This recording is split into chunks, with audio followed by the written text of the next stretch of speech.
Welcome to the Hobart and William Smith Academic Update from the Dean's offices. I'm Jennifer Murray, Director of Parent Programs here at HWS, and I'm happy to introduce our webinar panelists. Tonight you will be hearing from Joseph Mink, Assistant Dean of Hobart College, and Kelly Payne, Assistant Dean of William Smith College. Joining them will be Lisa Kenzig, Dean of William Smith, and David Mapstone, Assistant Dean of Hobart College. We appreciate all of our participants taking the time to join us for this webinar and to learn more about the academic resources available to your students in the Dean's offices. Please feel free to submit questions to the panelists via the chat function, and we will answer those questions as we go throughout the webinar. With that, I'd like to turn it over to Dean Payne and Dean Mink. Thank you, Jennifer, for that kind welcome and for this opportunity to connect with all of you joining us.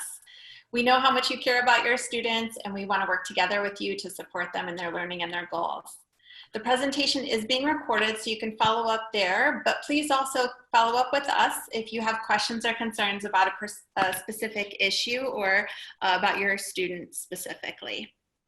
As questions arise, we'll be monitoring the chat, so please add your questions there, and we will open up this session shortly to your questions. Overall, the information that Dean Mink and I plan to share tonight should give you a good sense of the timelines of the semester and the particular pressures around midterms, for example, that your students may be experiencing. We also hope to kind of demystify some of those key moments in students' experiences this time in the semester and for what's ahead of us this fall.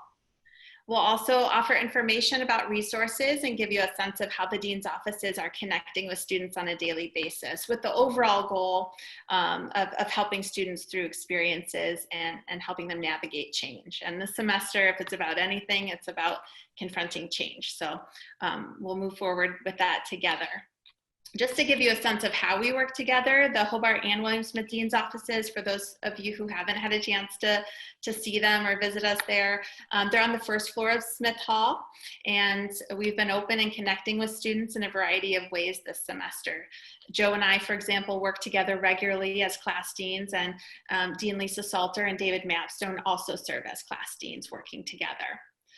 And I'm going to go ahead and share some of our slides that we've prepared for you this evening to give you a sense of our work together, and we'll go from there. So we work together on a class dean model, and what that means for your student is that we get to know them and they get to know us, and we are connected through their 4-year experience together. So here I'm providing some information so that you can connect your student with us and encourage them to get in touch with us if they haven't connected with us already, and you yourself can get in touch with us using this information. So Dean Mink and I work with the class years of the current juniors, the class of 2022, and then also with first years in the class of 2024. And Dean Mapstone and Dean Salter work with classes of 2021, our seniors, and the current sophomores, the class of 2023. And I think the advantage of the class dean system is that we'll be with your students for all 4 years, and that'll make a big difference because over their course of time at HWS, they will probably have 2 or 3 different academic advisors. Their first academic advisor is their FSEM instructor, and then they'll get a new advisor once they declare their major who has a substantive expertise in their interest. But between that change and the possibility that someone might be gone for a semester or a year, the one kind of constant point of contact will be their class deans. And that consistent point of support is particularly important, I think, because students share stuff with us about their journey and how they're processing their experiences from the first semester onward. So for us to get to know students from orientation to graduation does allow us to kind of know their story and witness their journey through Hobart and William Smith colleges and just the college experience overall. And we also can help kind of intuit what are the resources that they need at a given time. In terms of the academic calendar, that's part of our role of helping students pace themselves through kind of the key moments and the high pressure kind of time timeframes within the semester. And so you may be hearing more from your student this time of year. We're now in week 5 of our academic calendar. And this is the time when, if your students haven't started experiencing a lot of assessments, whether that's in the form of quizzes or major exams, essays that they're turning in, or larger projects that are becoming due, this is the time of year when students start to feel that pressure of deadlines. And so I think one of the consistent messages that we try to convey to students is really that being communicative is what is going to help them through those experiences. So communicating with faculty, communicating with their advisor and with their dean are particularly important. And I've just shared a kind of snapshot of the academic calendar that we're coming upon, so you can see some of the dates that are coming up that will be important to you and to your student. And I think this is a good time of year if you haven't had a chance to really talk about assignments or projects or ways that your student is kind of navigating their coursework and really absorbing it and making it their own and putting their own spin on the learning that's happening in their classes. This is a good time of year to ask those open questions about what they're learning and what they're connecting with.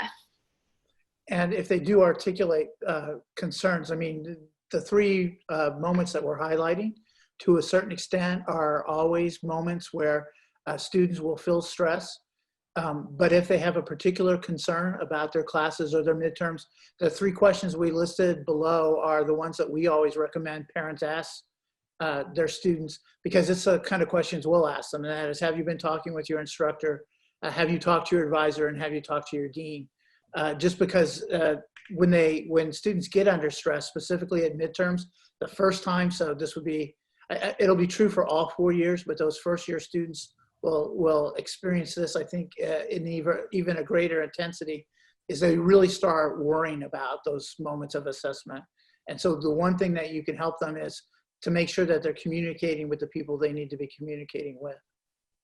And I think for some students, you know, it really has to do with how they perceive themselves within their different classrooms. They may have different approaches and feel more comfortable, you know, following through with this communication in one class versus another. And as deans, I think we really try to listen to students and how they want to work through their problems and make sure that they have the tools to do that. So I've talked with a lot of first years in the past week, for example, about, you know, how to have those initial conversations when they're stressed or not sure about an assignment, and what to say in an office hour situation that might, you know, kind of convey where they're feeling the most stress and what questions they have really about that assignment and this moment in time within their class. I think the tendency can be to kind of be under the radar, shrink away a little bit, pull back. But what we tend to advise students is to kind of lean into these pressures as they can, and with all the supports that we have at hand to help them through it, so that they have as much information as they can as they're moving through these questions. And so midterms really is the first time that a lot of students where their academic stress and questions kind of peak. And sometimes students ask themselves things like, is this class right for me? Should I continue with it? I don't think I did well on this exam. Does that mean the class is done for? And so we can really, you know, in these situations, students have options and faculty want to help. And so working with their advisor and with us, we can kind of be a team of support to help them through these questions. Advising and registration is another kind of key moment within the semester. So at the very last week of October, that's advising week, and students will be meeting with their faculty advisors to get a sense of what their spring semester schedule should entail, what key requirements they should aim to take classes to resolve and to move forward in their programs, and even, you know, what experiences they might think about in conjunction with their classes. So advising week is an important moment, and students are required to have that kind of moment of connection with their faculty advisor. And usually it's not that only happens during advising week. Advisors will meet with students earlier than that, but that's the key week that signals to students that registration is following. And so then for the next 2 weeks, students will have early registration for their spring classes. Now, this is something that second, third, and fourth year students have gone through before, but specifically for the first year students, the advising week and registration, it's interesting. It's a moment of great optimism during the advising session, and then it's a moment of somewhat disappointment sometimes when they don't get the exact classes that they want. First year students register after the previous classes. And so the one thing that I always talk about with students is that they need to be patient, that in some ways their first year is a really good time to explore, that they can work on meeting goals. But some students are absolutely convinced that they have to have this particular media and society class at this semester or they won't be able to graduate on time. And that's just not the case. And so we try to help them work through that kind of moment of, like I said, at first they're very excited because they feel as that now they're taking charge and planning their schedule. And then they often experience at least some disappointment when they don't get the exact 4 classes at the exact 4 times that they wanted. I think part of it too is helping students kind of manage their expectations. If students go into the registration moment with one class of interest, they may find themselves, questioning what next when that class is no longer available, if that's the case. But, working with their advisors, they can hopefully come to a point where they have several options. And especially with first year students, there are a lot of different options that they can take in terms of coursework toward goals. And often, because many of our programs are so interdisciplinary, they have options there to prepare for their programs as well. So just as a reminder, the deadline for students to declare a major is the second semester of their sophomore year. So, the goal of getting students used to meeting with their advisor and having conversations about their classes and the path that they see their academic direction taking is important to lead up to those moments, but it's not meant to be a kind of, to apply further pressure for students to make those big decisions during advising week. The focus is really on preparing them for the next semester. And there's a lot of reflection that happens in those conversations about how current classes are going. The other kind of major timeline preparation and consideration this semester is thinking about that November 24th, which is our final day of in-person classes this semester, which, for us at Hobart and William Smith Colleges, of course, that's unusual and totally in response to the pandemic situation, but getting students to think through kind of what that transition is going to look like and how they're going to access resources from home when they're remote, and how that transition is going to take place is also something we're having conversations about and happy to continue having conversations about. I guess the last thing I'll say on this slide is that those 3 questions about have students spoken with their professor, have they connected with their advisor around their questions, have they reached out to the dean's office, or have the deans reached out to them? These are all situations, I think, where encouraging the conversation is the most important part. And I know for a lot of students, especially the first years I'm talking with, this time of year, that's really hard to get to feel that it's okay to ask for those conversations can sometimes be tricky. So we are happy to help students prepare for those conversations too, and be helpful in any way we can in connecting them. In terms of the academic resources and support, there are many different kinds, and it kind of depends on the situation that the student is in. But the general ones that we are talking to students about start with their faculty instructors. I can't speak to how important office hours are. It's a resource that is available for every student in every course. Now, it is true that sometimes students may not have the office hour of a particular class available in their schedule. They may have another class scheduled during that time. But in general, our faculty, are open to scheduling an alternate time and open to having these conversations with students. So encouraging your student to reach out about office hours and to have conversations during those moments when faculty are already ready and they're waiting for students to connect with them is great. It's a fantastic resource, and they're there weekly, so it's a consistent resource that students can rely on. And I know, for example, last year in connecting with one of our chemistry professors who was teaching an intro course, he had students lined up every week during office hours and consistently offered help to make sure students had the tools that they need to navigate specific assignments and to keep up with the course material. So office hours are a tremendous resource and ones that students can rely on throughout the semester. And in particular, I think that the office hours are important because, again, this is going to be an emphasis for me, at least for first year students, but I think this is true for all 4 years.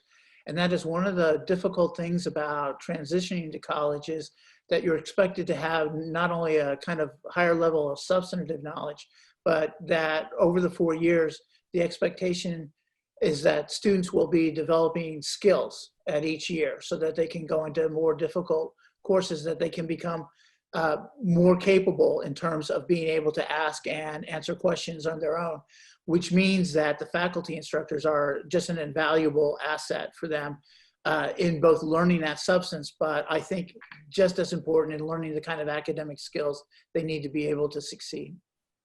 And I think there too, the faculty instructors are there with your students every class time, every week, consistently. They're seeing the ways that students are engaging or at times disengaging from classes during the class meeting. They're also aware of patterns that are coming up in students' assignments, and they know kind of the level of reading and writing that they're asking students to complete in terms of the coursework in their class. So, when faculty reach out to students wanting to connect with them, that's another kind of gesture of support. And I know this is the time of year too when we in the dean's office receive messages from faculty about seeing patterns with certain students and wanting to make sure that we're connecting with them and really helping students to find their network of resources. And these these resources here on this slide are just part of that network.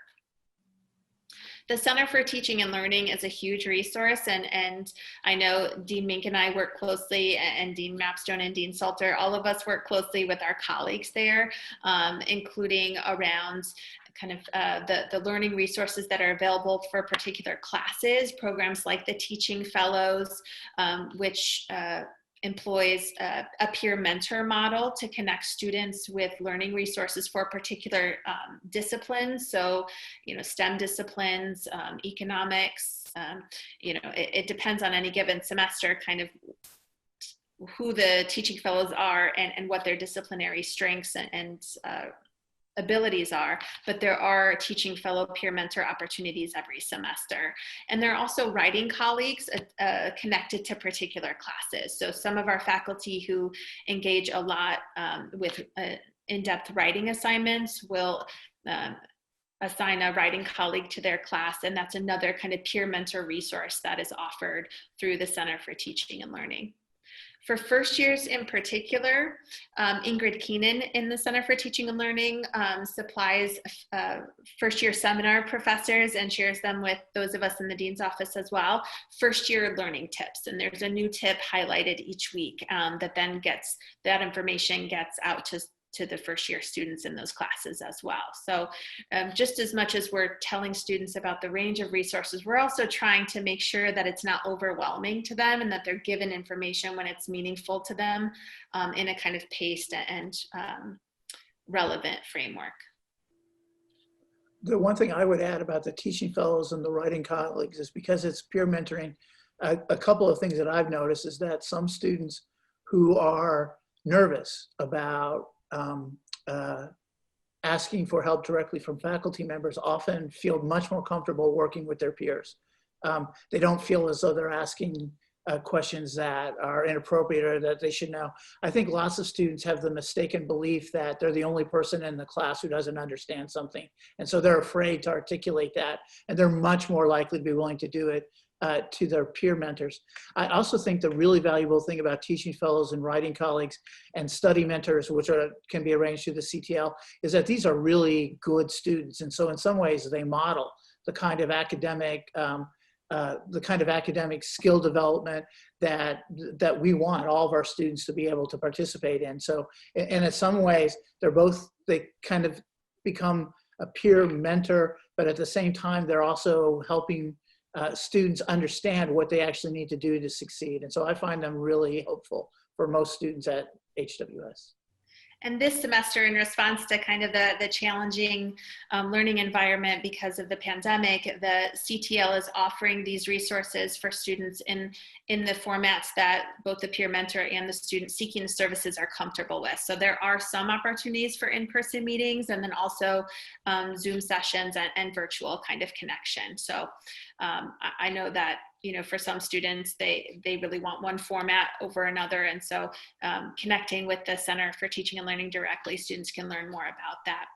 The other area of support that I think is really important is as students are navigating the various levels of academic stress and, you know, trying to figure out their place on campus and their path intellectually in terms of our disciplines and coursework, I think it's helpful for students at times to connect with you know, confidential resources with resources where they can get some kind of social and emotional support. And so the Counseling Center and then our Office of Spiritual Engagement are also resources that we will connect students with.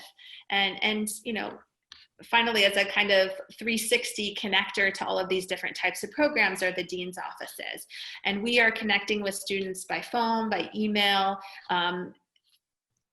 throughout the semester, and that work is ongoing. And it's usually not about one, you know, discussion or one contact point. It's usually developing a relationship with students. So we talk and then we follow up, and then we continue that conversation as they work through situations with classes and work through their questions. So if your student has a question and has maybe connected with some resources but still feels a lingering sense of stress about it, please encourage them to get in touch with us, because, you know, Dean Mink and I are working together, especially with this first year class, to help them connect with us personally, knowing that, you know, things are a bit different for them in terms of their engagement on campus and the levels of people that they've had an opportunity to meet. So we're happy to help students and to connect with them in the ways that they're comfortable and about the questions that they have at that time. So I think Dean Mink's sense that sometimes students don't know the right words to use perhaps, or the certain way to articulate things. They think there's the right way to say something and not. And in the dean's offices, we're just here to help students. So we'll meet them where they're at and help them move forward from there. These are some examples of those resources. So I wanted to make clear that it's not that students have to always seek these out. These are examples of resources that show up in students' HWS email inbox, resources that students are kind of, that are pushed out to students, and then students can take advantage as they need to. So the example we gave of teaching fellows, so some of those are about writing, some of those are about qualitative kind of work, and the other example is from one of the first year study tips that Ingrid Keenan sends out to students to help them develop the skills that we don't assume that they have when they walk in the door. We know they've been successful through high school, but there are some strategies for classes at the college level that we're happy to share with them to help their learning.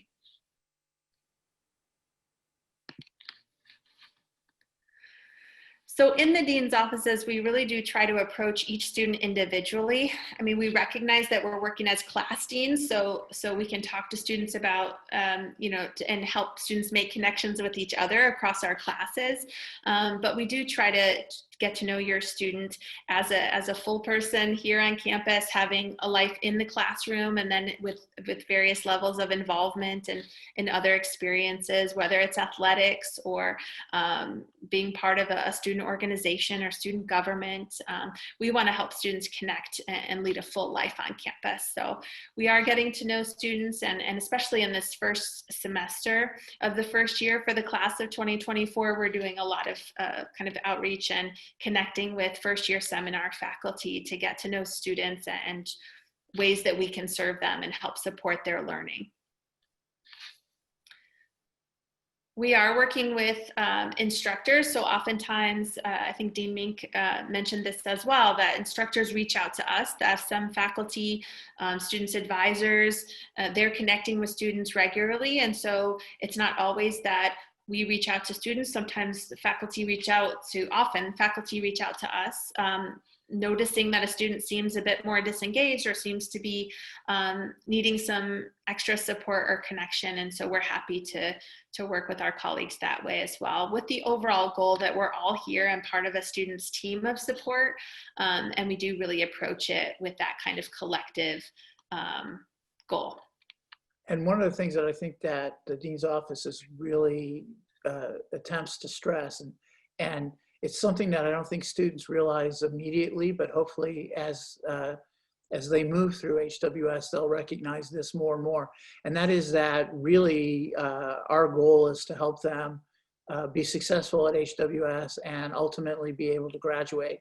And so that same kind of way in which sometimes they're more comfortable talking to peer mentors, sometimes you're going to find that your student is reluctant to talk to the deans or go to the dean's office, and you should really encourage them to come talk to us. That's not something that we're going to be worried about, that they didn't know exactly how to phrase, or that they can even express exactly what their concerns are at a particular moment. Our job is to find them support and get them connected to the people on campus that can help them succeed. Yeah, I think it's a myth that the dean's offices function like a principal's office. I mean, we're warm and welcoming people, and we employ students in our offices to further kind of support our connection to students is direct, and it's meant to be meaningful and long-term. I included this image of ways that our students perceive how the deans can be meaningful to individual students.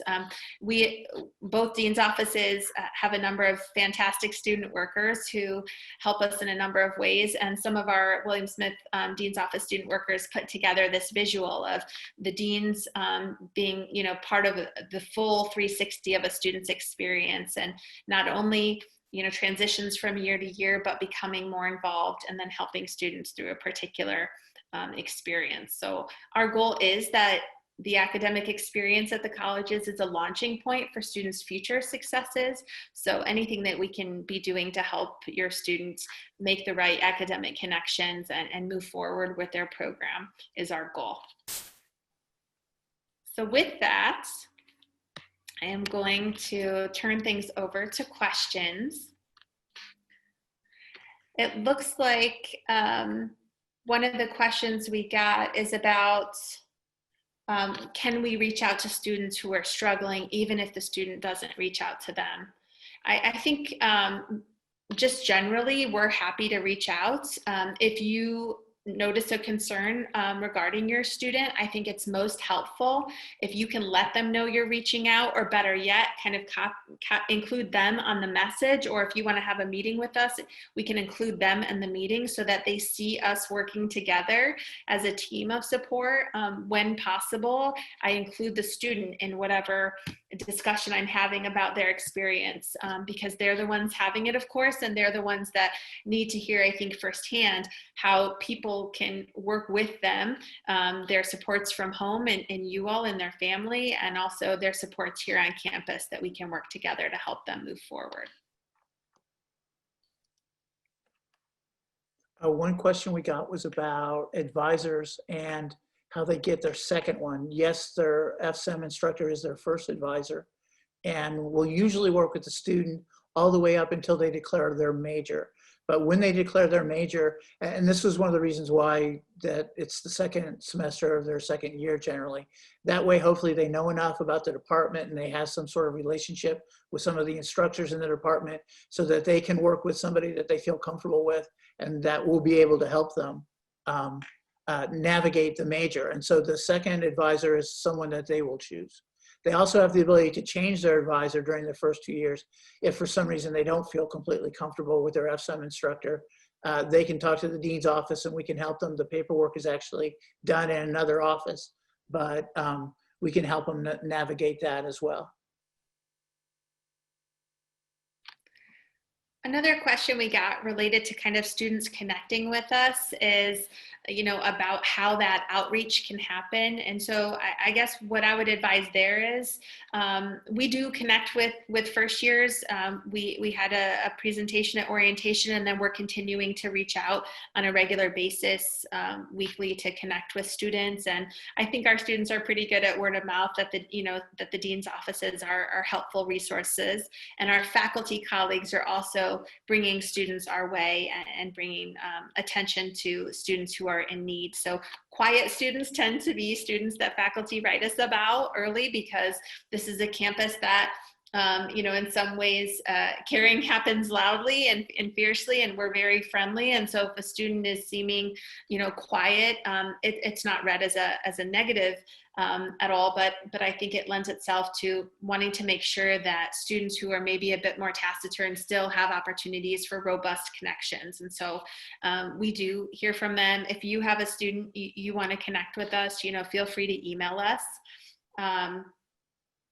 And we can help students connect in a number of ways. I also have been, I try to ask students what their interests are, and if I can make a connection with even if it's related to another office or a student organization, if I can help introduce students to a particular person within that network, so that they don't feel like they're just kind of wandering from one office unit to another, that they really feel like it's a personalized connection. That's our approach. We have a couple of questions about work study.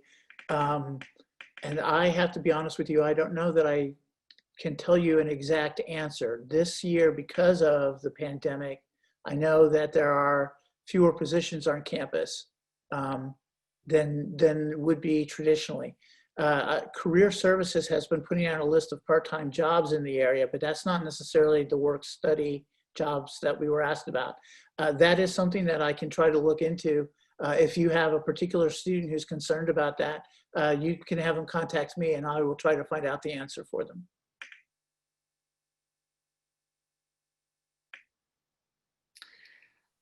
Other questions we're getting, I think, are about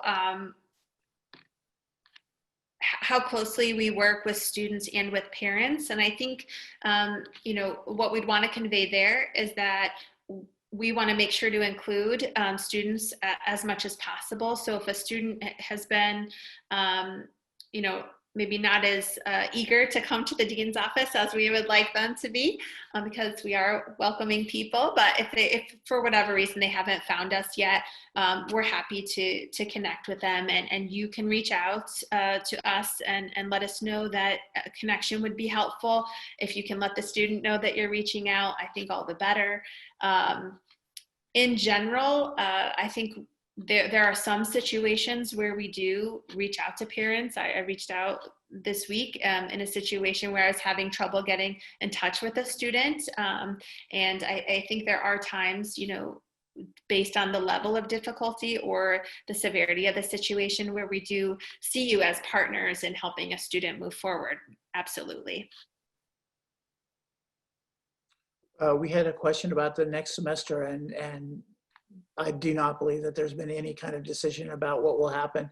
I think we have to figure out the extent to which this semester we were successful with in-person classes, hybrid classes, and remote classes. And in part, it will be determined by what's happening, outside of HWS, as far as what kind of classes we'll be able to offer. I know that traditionally we believe very deeply in residential colleges and in being in person if possible. The extent to which that will happen will have to be determined by the circumstances at the end of the semester. We wouldn't be able to answer that now. And I would just say overall, I think we're working really hard to try to give students as much of the residential college experience as we can safely within the parameters that we have as an institution because of the pandemic, that we're really trying to be creative in the ways that we connect and how we help students connect with each other. Well, and I think that's one of the reasons why that third moment during the academic semester will be an important one, is for a lot of students, they've been able to have more connection specifically with their faculty members. And if they've been in a hybrid class or an in-person class, that last couple of weeks after Thanksgiving will be different than what they've experienced during the first part of the semester. So that would be a good time to kind of connect with your student and make sure that they're feeling comfortable with those last 2 weeks, the last week of classes and then the finals week. Kelly, I just wanted to make sure that you guys saw there was a question about students who are signed up to study abroad next semester and whether or not they should be registering for classes on campus, just in case that's not going to happen. That's the approach that we took for the fall, and I think it worked out really well for those students. Dean Kensig, I don't know if you want to say more about that. Yeah, David and I are partly on this call because we're both parents of current students as well. So hello, my friends who are in the same boat as we are. My daughter's a junior and is scheduled to go abroad next semester and has all the same questions, and I understand all that same anxiety as a parent.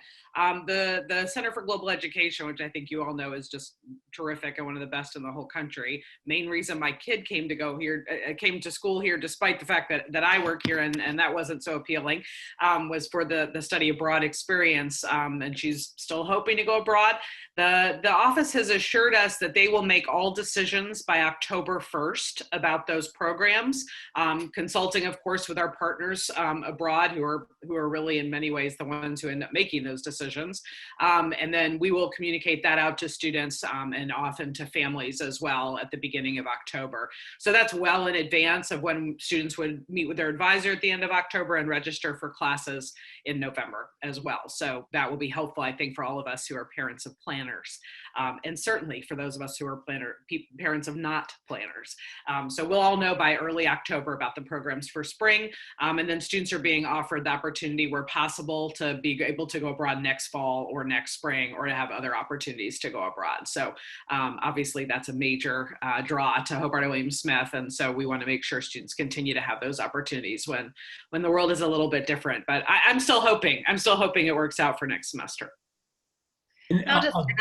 I'll jump in real quick, Kelly. Simply that, obviously we've had to postpone study abroad programs for a whole calendar year now. And that is, as Lisa said, that's one of the main drivers for many of our students to come to Hobart and William Smith. And we need to find other ways to get our students international and global experiences. So one of those ways is to beef up some of these summer and J-term opportunities in which the global education program has done. So I would ask you and your student to start looking at other opportunities, other ways to get your student abroad, have that experience, knowing that it may not be the type of experience that you expected. It may not be a full semester in Rome that you wanted, but knowing that we're in the midst of this pandemic, maybe a short-term summer program in Greece or in Bali, or a J-term program in Costa Rica, that might be enough to have that global experience that all of our students are yearning for.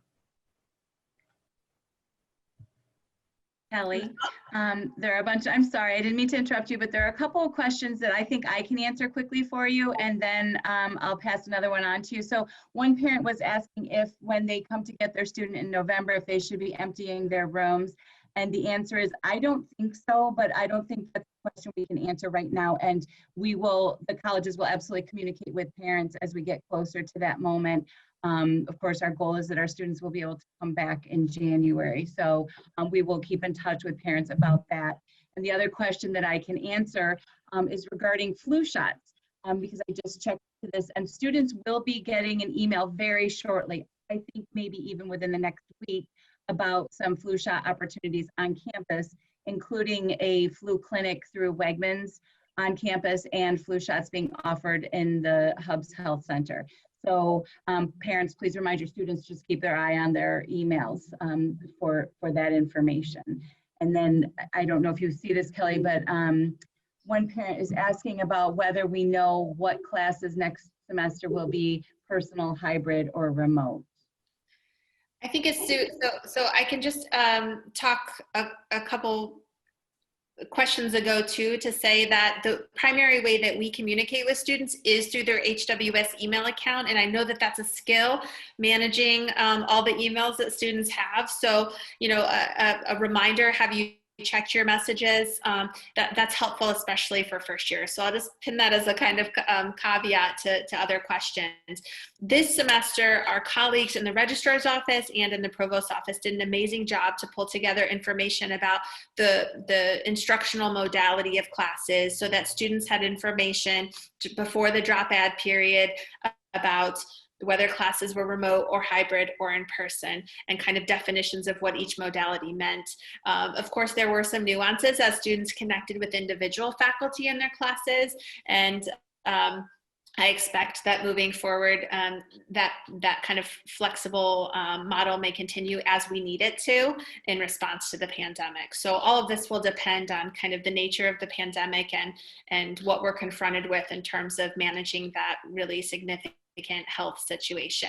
And of course, our senior staff, Dean Kenzig, others are working, you know, on these bigger questions about kind of what future semesters will look like, and hopefully, you know, as always, thinking about the whole student and trying to give as much of the residential college experience as we can offer safely given the situation. So we will communicate that information to students, and the registrar is already now experienced in detailing that course modality in our PeopleSoft student information system. So as we need it to, that information will be available.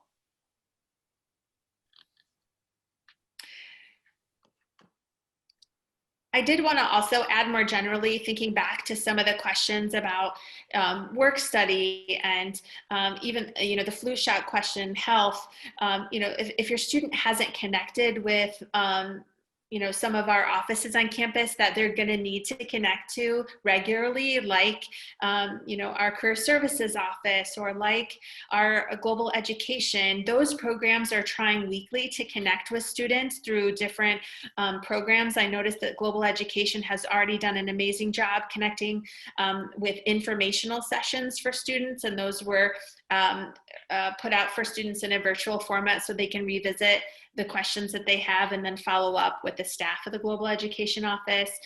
They're doing also kind of virtual trivia nights and other kind of ways to connect students and bring some fun into how students are thinking through their planning. If your student hasn't had a chance to look at the Buzz, that's the weekly newsletter that outlines all of these activities. And so I will say that I'm trying to forward that and share that with first years I'm talking to in the moment, to say, well, I hear what you're saying about, you know, wanting to be in person or outside. Have you thought about these experiences that are offered in that way? Or, you know, what about the outdoor yoga sessions, or getting connected to HWS Mindfulness, which does a weekly meditation session for students, or, you know, connecting with the Intercultural Center and all the rich programming that they're offering, or, you know, things like planning to go for a walk and talk about something with the students you're connected with, doing it safely, of course, with social distancing and all of that, but you know, taking walks after seeing a movie. Tonight, the John Lewis film Good Trouble is we're offering a shared experience around that film, thinking about civic engagement. And so, you know, maybe there are some connections that can happen around those kind of events. So I think making sure students realize that oftentimes some information about really great and engaging programming is just waiting in their inbox. And so if they can start to get into habits of viewing that critically and maybe saving some pieces they don't have time for. I've talked a lot with students about kind of how to manage those experiences, because we do want students to have balance, you know, stressing about all of their academic pressures and wanting to do well, because of course we know that they do care so deeply about academics that, you know, they need to balance that with taking care of their health and wellness. And so we're trying to model that for them and help them connect to those important programs. And in terms of health and wellness, we got a question about the gym. I don't know, David, if you want to. Yeah, sure. So I think Jennifer did a little bit of research on this question ahead of time. And this is a really important question. It gets back to what Kelly was saying earlier about health and wellness and well-being in the time of COVID. Obviously, we're worried about the pandemic and the spread of the virus, if that happens and when that happens in the Geneva community and on campus.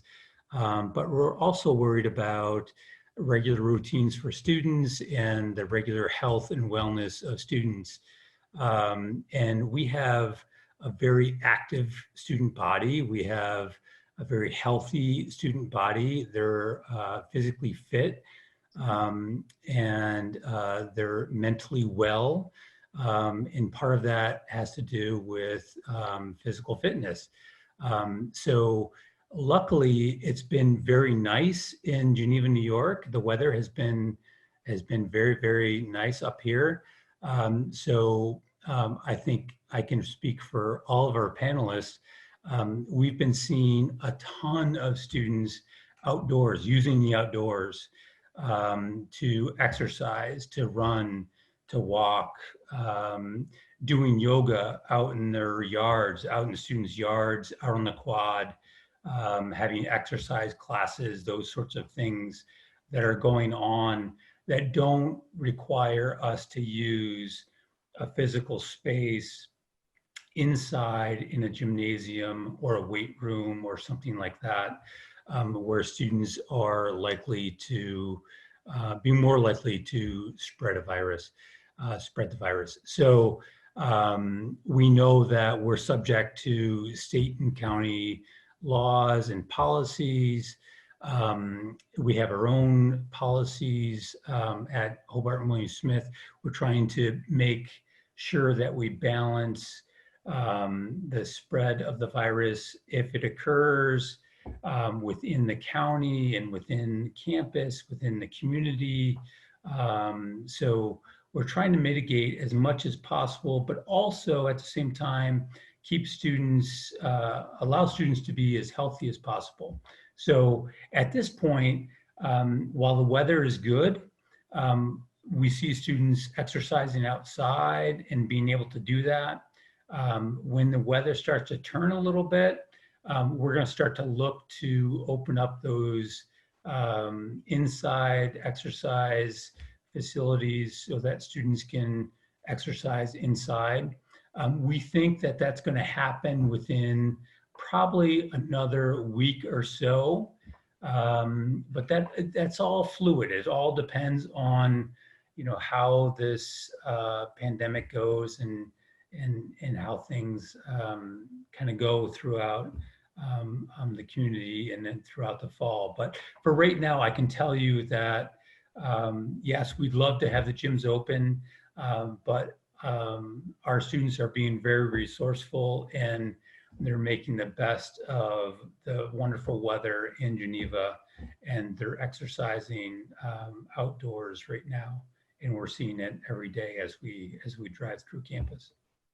I'll also say that I've been really impressed with how students are making use of the Geneva community in general for their walks and for finding fun places to connect. And I've talked with a number of students about their plans to go to the farmers market down by the visitor center and then have a walk, or I've seen students down there myself when I'm walking with my son. So there's a lot here in terms of enjoying the outdoors and trying to connect to this beautiful area that I know draws so many students. And there are a lot of lake views to take advantage of this time of year for sure, as the leaves start to change and we embrace autumn.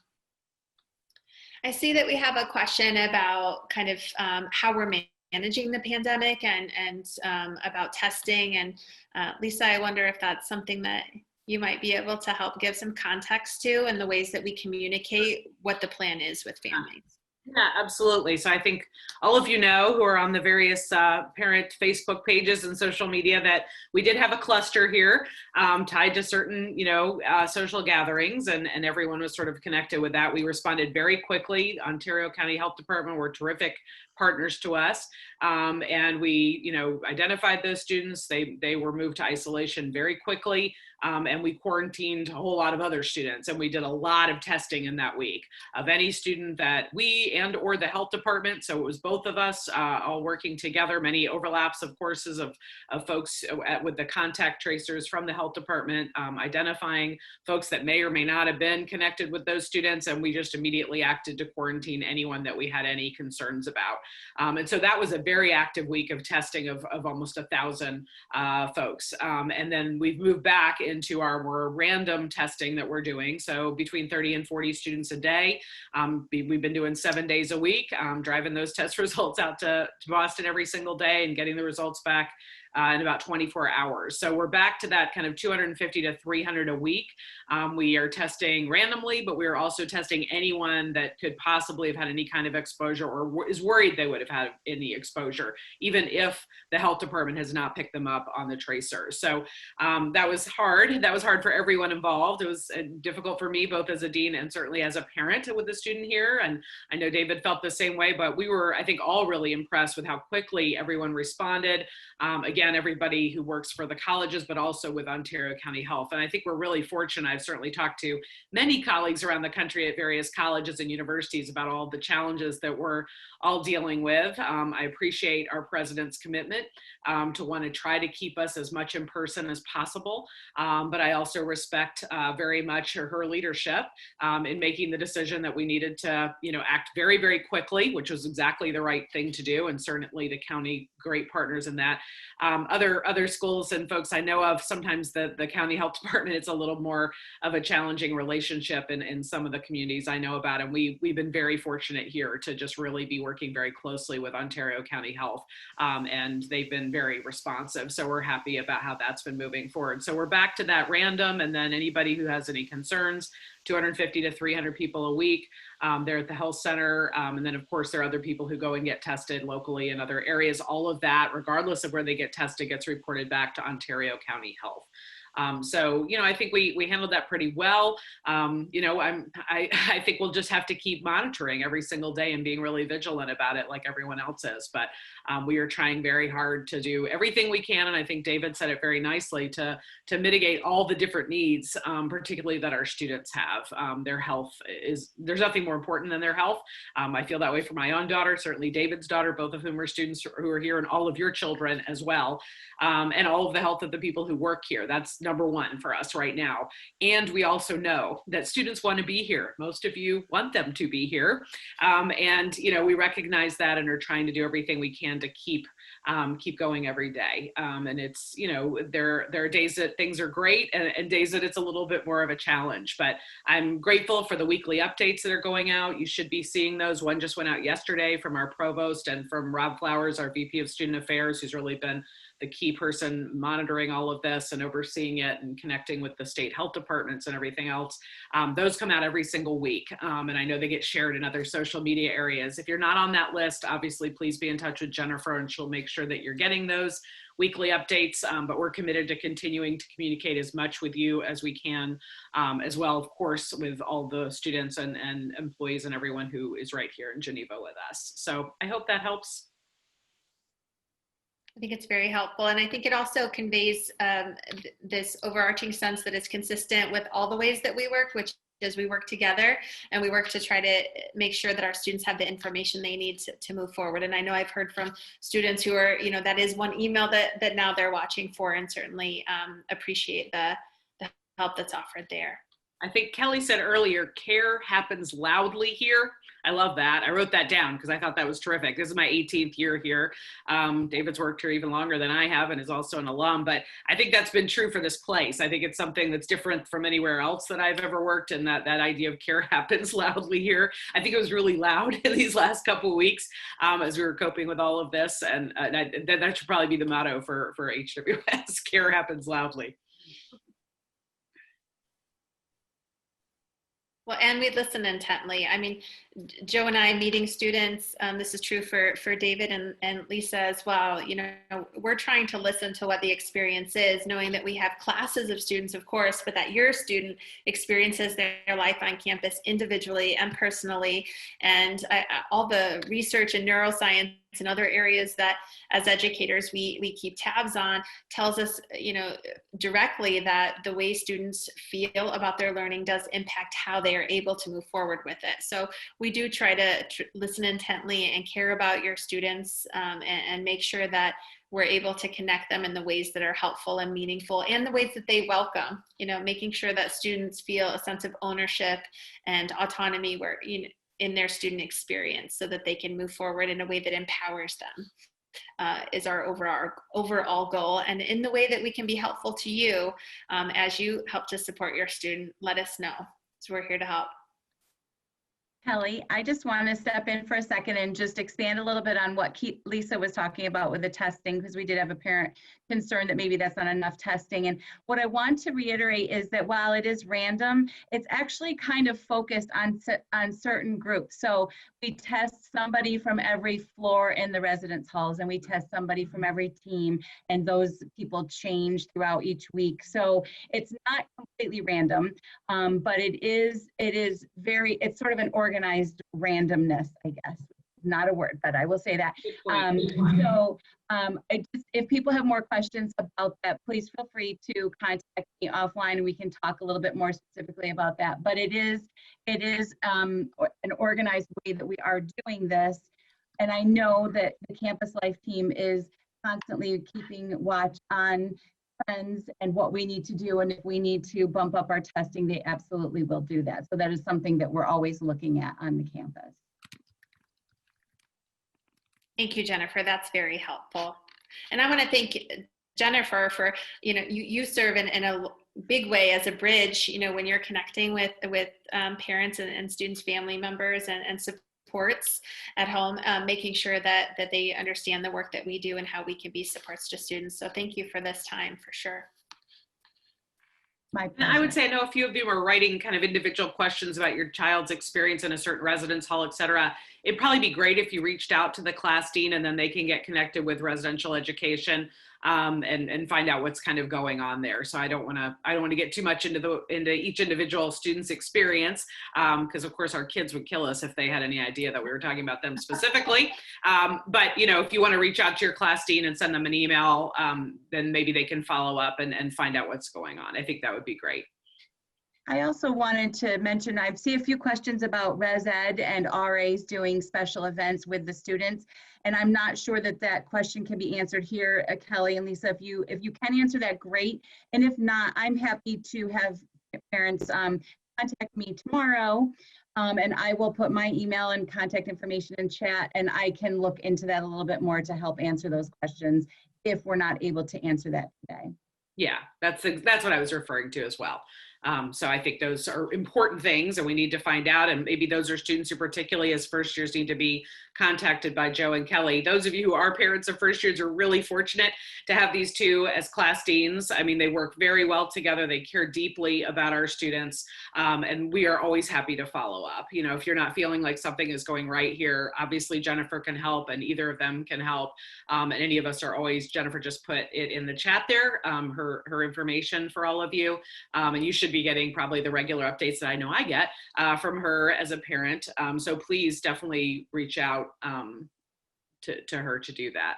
And you can find all the information about the dean's offices on the webpage for HWS as well, if you're looking for a particular dean and maybe missed that very first slide.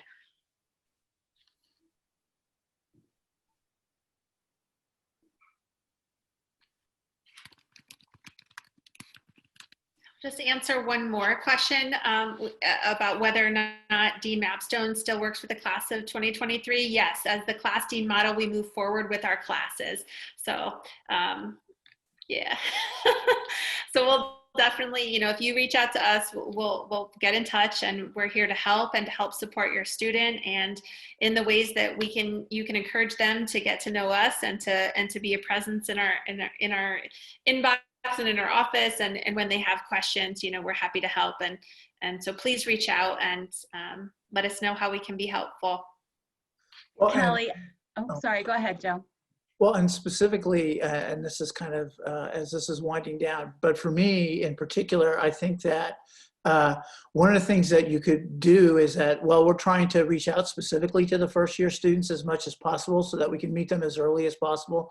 It would be to encourage your student to email us, set up an appointment, set up a Zoom meeting, even if they don't have a particular concern or frustration at the moment, just so that we can meet and get some idea of who they are.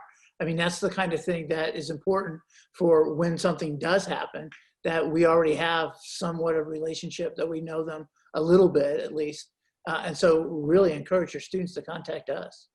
And I would say whether it's because there's a problem or concern or because something really exciting is happening in their class and they're coming alive in ways that you're really impressed with and talking about what they're reading, we're happy to connect with them in all of those scenarios. So I don't want to make it seem, I mean, we're getting messages from faculty too that students are outstanding in class and really reaching beyond the course expectations too. So we're happy to connect in the full spectrum of student experience here. Yeah. And thank you so much, Jennifer, for this time tonight. Yeah, my pleasure. I had a student today, oh, sorry. Go ahead. I had a student today who I had a Zoom with because he did have a question. And then we spent almost the rest of the time, which was the question was answered like in 35 seconds. And then we spent like 10 minutes talking about his SM because he likes it so much. So that's the kind of thing that we like to hear. And we are just about, we're at our end of our time, but there's one last question, which I think is a really interesting question. What is your impression on how first year students are acclimating to all of this change and emails and Zooms? And what is your impression on how they're doing? A lot better than we are. They're resilient people. They are really resilient people. It's pretty amazing. I don't know, Kelly, Joe, you're working with them the most. What would you say? I would say that they're approaching it with heart and with the strong characters that they came to us with, and they're really trying to problem solve in all the ways they know how.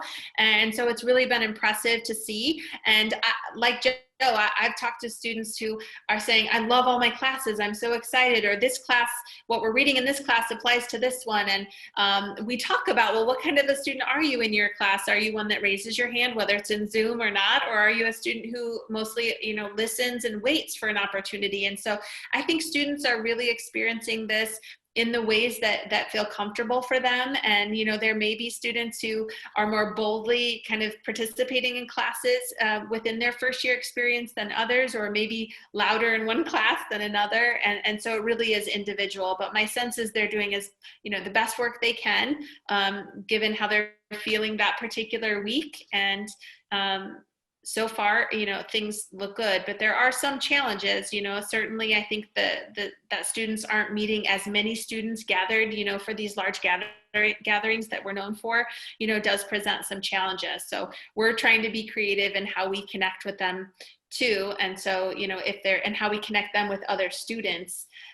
One thing I have noticed with first years is that they want to connect to students in other class years. So we've been doing some things in the dean's office to try to introduce them to students in other class years as well, and to programming that cuts across class years, because I think they're yearning for those kind of experiences too. So we're working with them as they come to us, but my sense is that they're doing a great job, and that they're really trying to put the best foot forward in classes. And I'd build on something Kelly said, and that is that I think that it took them a little bit longer this semester to begin to reach out and make those connections. And it always takes a full semester or even a year, I think, for students to fully find their place. And they did get off to a slower start, but I think the last few weeks that I've had a lot of interactions with students, that they're feeling more comfortable and that they're feeling like they are beginning to meet people, and specifically across class years was something that wasn't very easy to do. And I think that they're now being much more proactive about it. Well, this is a wonderful way to wrap this up. I want all parents to know, as you can see, there's an amazing resource within the William Smith and Hobart Dean's offices for all students. They're my favorite place to go to when I have questions. So I know that your students are in great hands when they go and talk to their deans, and you should absolutely encourage them to do that. I want to thank everybody, Kelly and Joe, Lisa and David, for being a part of this. It's a really wonderful way to bring the office or home or wherever we might be to our families and our parents. And again, if anybody has any questions that we did not get to tonight, or any other questions you would like us to answer, you can contact any of the deans, or you can contact myself at murray@hws.edu. And with that, I think we will sign off. Thank you very much, Kelly and Joe and Lisa. Thank you. Thank you.